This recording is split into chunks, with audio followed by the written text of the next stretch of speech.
What's going on today, YouTube? Hope you guys all had a great day. And today, I'm going to talk to you a little bit about how to choose a stock.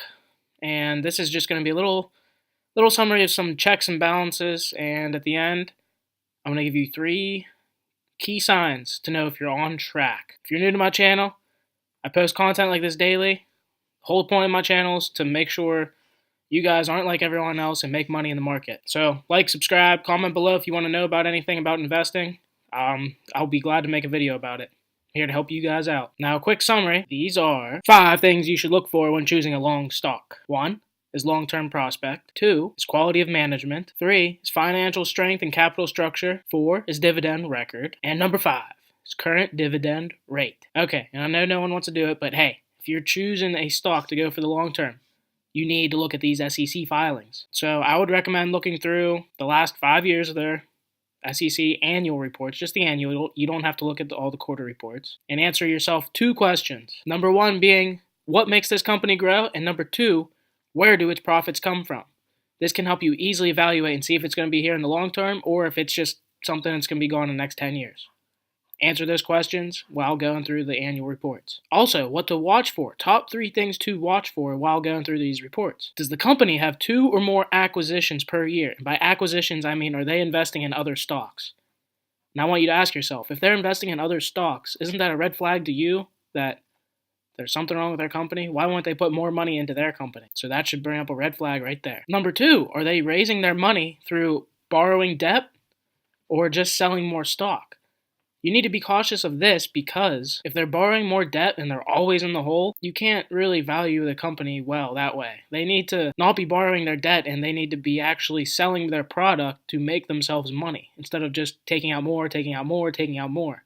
That'll end badly, for sure. You can find this in statements of cash flows, usually under cash from financing activities. And one other big point. Make sure this company is not relying on one customer. You can usually tell if they say their biggest customer is such and such, and if they're only selling to one customer, and that's their only source of income, it's like then their business completely relies on that one customer. If that one customer decides, or not even decides, what if they go bankrupt or they get a lawsuit against them or anything? That means the company you're investing in is going to go bankrupt because they don't have their customer anymore. So the more customers a company has, the better you'll be off in the long run. Good things you can find in their annual reports. Number 1 is being if they built a moat, quote unquote. And a moat is if they monetized one part of their company so no one else can sell it. Well, this could be like a patent for something. If they have a patent for something and they're the only ones that can make it and produce it and sell it, you're in very good shape if this thing they're selling is unique to their company and no one else can produce it. I mean, a quick example, the first thing I can think of is an iPhone. An iPhone is unique to Apple, and Apple is the only one that can produce it because they have a patent for it.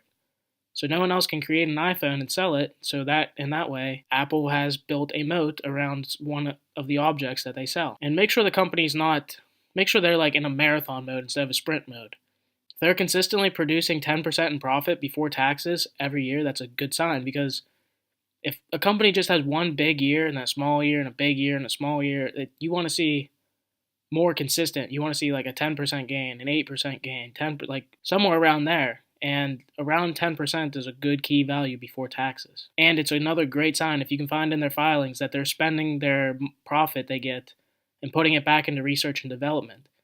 Because every company out there, they have to do research and development. If they don't, in this day and age, technology is insane and they will just fall behind like crazy. There will be no coming back. Some little startup in a garage will pass them in years to come. So any money put back to research development is great. It's a good sign the managers know what they're doing and they want their business to succeed. So now the 3 things that you can find in the SEC filings that can tell you for sure that you're on a good track to picking a good stock.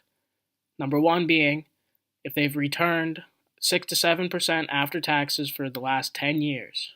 That shows they're staying consistent.